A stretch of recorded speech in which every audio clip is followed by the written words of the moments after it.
One wrong sound, and he would die. As Onesimus grabbed the silver coins, his hands would not stop shaking, one guard catching him inside the house, and the runaway slave would never leave alive.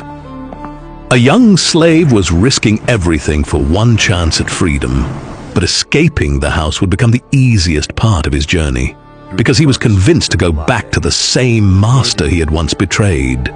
How did a boy willingly go back to the man he once betrayed? To understand this, we must go back to the beginning of Onesimus' story. A wealthy man named Philemon lived in a large, busy city called Colossae. He was a very important person with a very big house. He was also a Christian. Every week, he opened his beautiful home to host a church.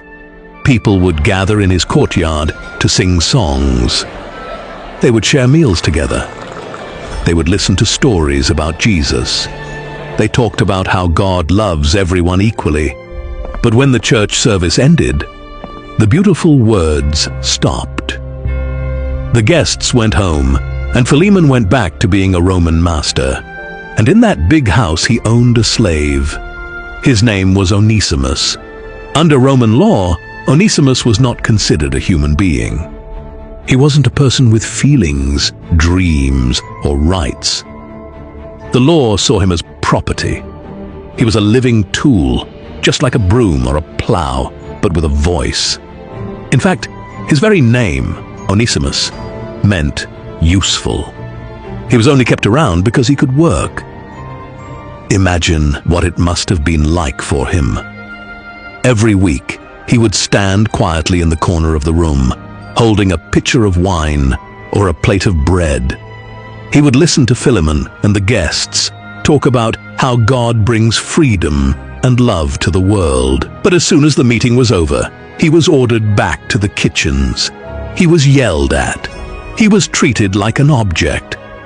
Hearing about freedom while living in a cage is a terrible kind of torture. It bred a quiet, simmering desperation deep inside his heart. He did not want to be a tool anymore. He wanted to be a man. Until finally, the tension in his mind snapped. Onesimus decided to do the most dangerous thing a person could do in the ancient world. He decided to run away. But he knew the world outside was harsh. He could not survive with nothing.